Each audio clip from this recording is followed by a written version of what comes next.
Welcome to Dental Jurisprudence for Clinic 3 seminar.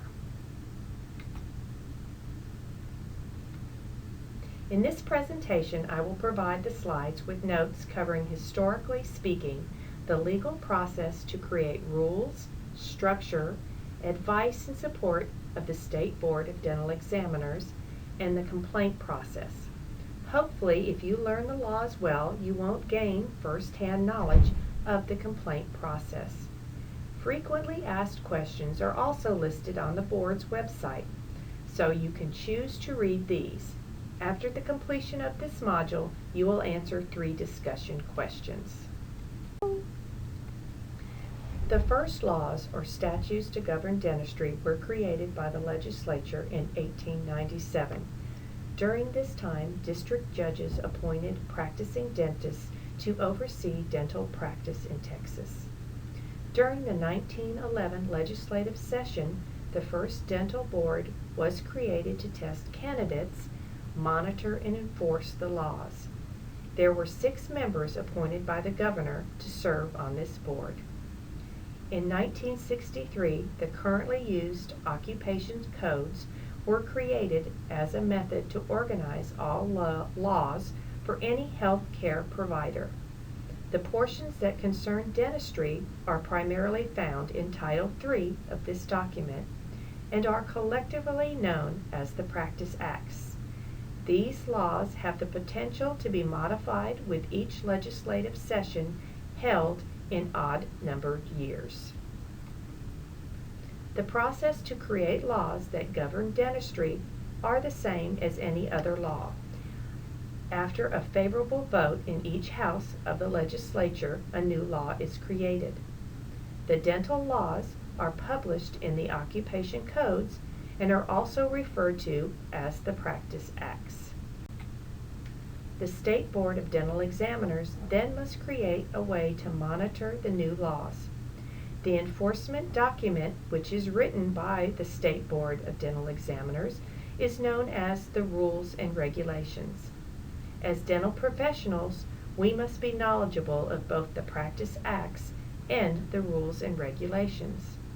The Rules and Regulations documents provide a mechanism for the board to test candidates, monitor license and certification renewals, and to enforce the laws.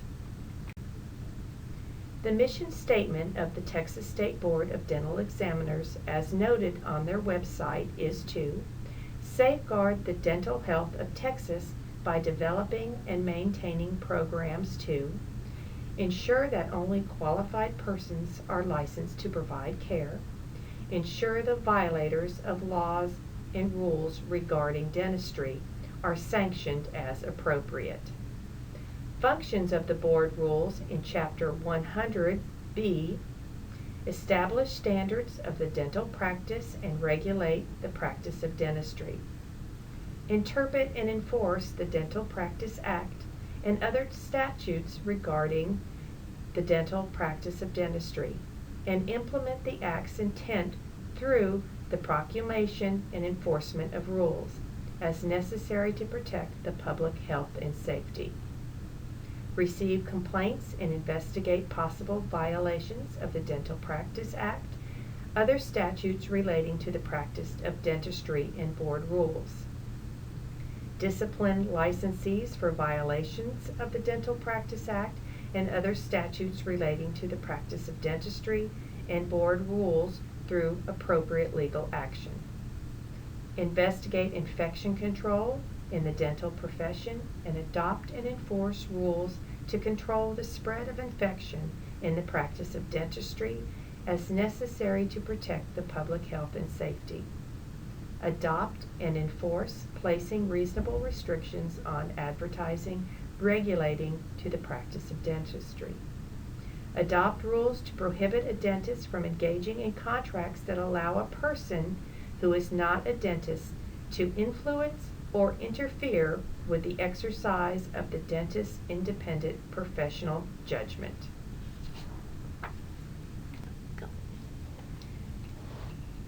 The purpose of the State Board of Dental Examiners is to protect the public health from the spread of infection in dentistry. This statement is found in section 254.003 of the Occupation Codes.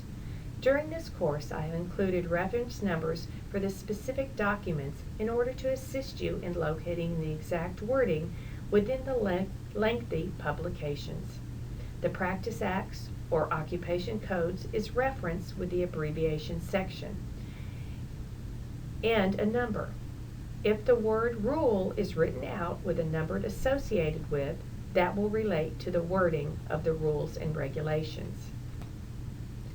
This graphic shows the 4 sections that currently make up the State Board of Dental Examiners and their advisory councils. The newest advisory council is made of dental professionals and educators to represent dental assisting auxiliaries. The next slides will explain this further. There are 15 members of the State Board, all appointed by the Governor. 8 are dentists, 2 are hygienists, 5 are public members. To be eligible as a member, you must be a Texas resident. Criteria for the dentist and hygienist also include practicing in good standing for 5 years. For the public member, the person must be of good moral character. Each member can serve 1 6-year term, and the members rotate off in 2-year increments. The board is always looking for qualified persons to serve on the board, so if you are interested, see the Texas State Board of Dental Examiners website for more information. Members are reimbursed for expenses but not paid for their time.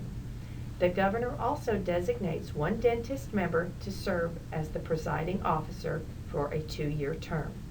This officer presides over meetings of the board, appoints standing, ad hoc, and advisory committees, along with many other duties. The board shall elect a secretary from its members to serve for a 1-year term. Peer Assistance Committee was created by law in 1985 for chemically and mentally impaired dental professionals.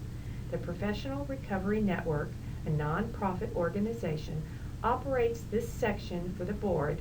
Their functions are to notify the Texas State Board of Dental Examiners of practitioners who may be impaired and may be a danger to the public, assist impaired dental professionals in the voluntary efforts to become unimpaired and non-chemically dependent, monitor impaired and chemically impaired dental professionals' compliance with their board orders, emphasize in rehabilitation, not disciplinary action. The board shall keep records of the name, permanent address, and place of business of each authorized dentist to practice dentistry, dental hygiene, or another profession. The board shall collect annually the hours worked of each week, the number and type of auxiliaries employed. The information is collected and compiled by county, reflecting the overall full-time equivalency positions.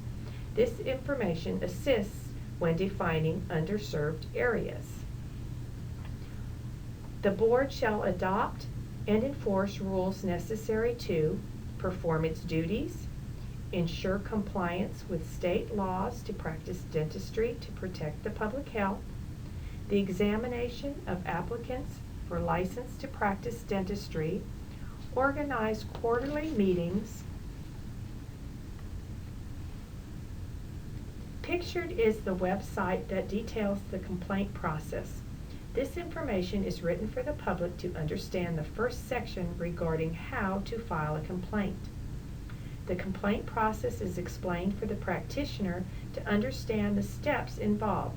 This site lists the 6 steps of the process, beginning with intake and assessment, investigation, review, formal and informal meetings, final orders, and compliance.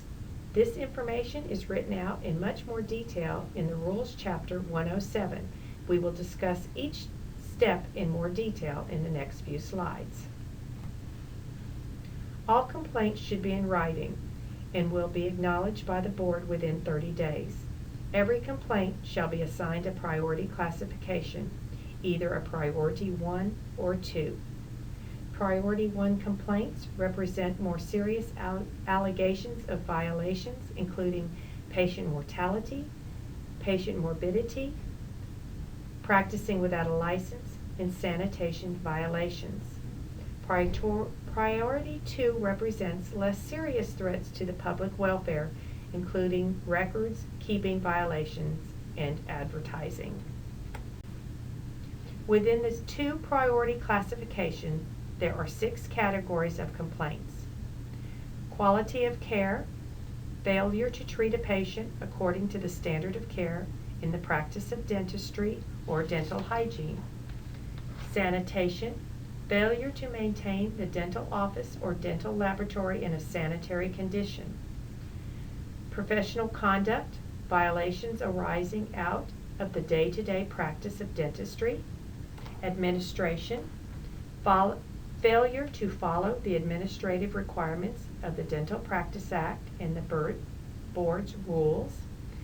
Dental laboratories, violations of the Dental Practice Act and or the board's rules pertaining to the operations of dental laboratories. Business promotion, violations arising the efforts to obtain business, such as advertising and referral schemes. The statute of limitations is detailed in section 255.006. It specifies that the complaint must be sent to the board prior to the 4th anniversary of the act, discovery of the act, or when reasonable diligence should have discovered the act occurred. This is the end of Module 1. Please refer to your assignment page to conclude this jurisprudence module.